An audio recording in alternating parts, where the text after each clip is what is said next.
This is the book of Psalms, chapter 94, and verse 16, the point, and it reads, "Who will rise up for me against the evildoers, or who will stand up for me against the workers of iniquity?" Start off by giving all praise, all honor, and all glory to call Loyam La Yahweh, by Hashem Yahushai, by Hashem.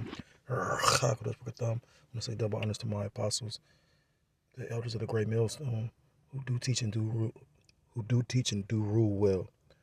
The men that I've basically, my teachers, the ones that taught me this truth. Shalom to the Akim around the four corners of Shalom to the Akim around the four corners of the earth, pushing the truth with faith and with sincerity, as well as risking their lives and the freedom to do so. Now more so than ever, Shalom to the Israelite foreigners scattered abroad and on the land of other nations, appearing like the other nations, but subscribing to this truth. To you, I say Shalom. It's your brother Yahweh out of the GMS Cleveland Church and fellow servant. I'm coming at you with another lesson through the Spirit and through the power of Yahweh Shem Yahushai. The scripture, this lesson is motivated by the fact that if you're called or chosen to be awakened, well, let me rephrase, because scriptures say many are called but few are chosen, because you may be woken up to the truth, but doesn't mean you're the elect.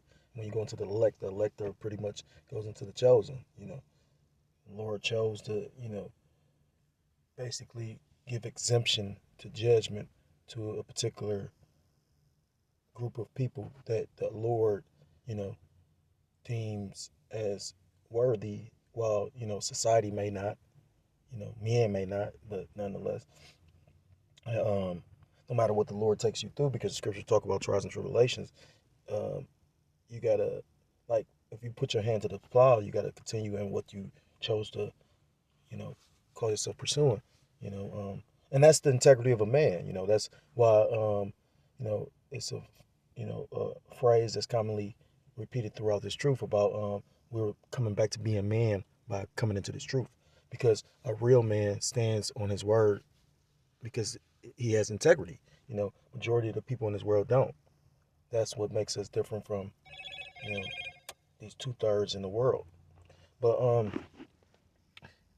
again, that scripture popped in my mind because I said, well, once you become, awakened to the wickedness that's polluting the earth, talks about Job. I can't think of the exact word, but he was a man that basically, bear with me for a second.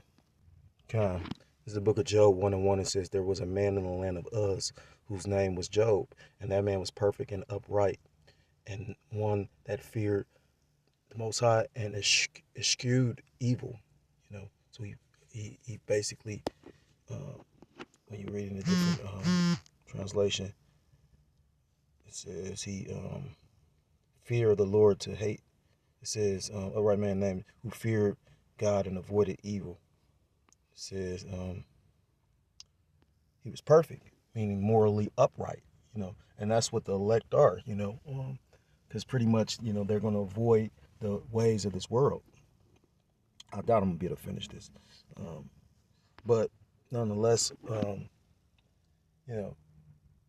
that's once your eyes are open to the truth and you see how truly wicked the world is, you begin to hate this place. The scriptures talk about we are in the world but not of the world, roughly paraphrased. Scriptures also talk about love not the world or the things that are in the world, because this world is full of darkness and wickedness. That's why the Lord pretty much tempers us in the fire, constantly having us go through different trials and tribulations, because we can't hold on to anything. I recently came to the understanding of that. I was talking to my sister. You have goals and things set in mind for your children, and they don't turn out exactly quite like how you expected, because it's not your will, it's the will of the Lord. Everybody's going to serve their purpose for the Lord's movie. But I was just thinking, like I said again, scriptures talk about, and that's what the elect gonna do. That's what we do. That's what week in, week out, we're on the highways and hedges, preaching the truth. That's why we make these video epistles. This is the book of Hebrews chapter 1:9. "Thou hast loved righteousness and hated iniquity. Therefore the Most High, even thy power, hath anointed thee with the oil of gladness above thy fellows." So,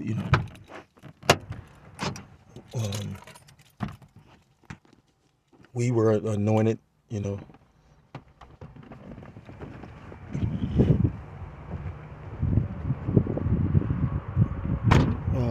when we were basically, our eyes were open to, you know, the true nature of the world.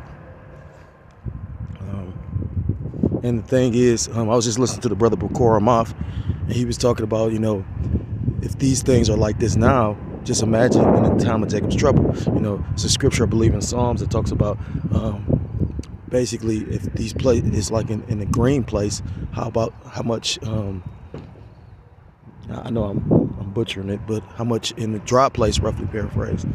If it's bad now and we still have the ability to you know, buy and sell and move somewhat freely, just imagine how much it's going to be, you know, pandemonium when, you know, the Lord lets loose those floodgates. I'm going to have to make a part 2.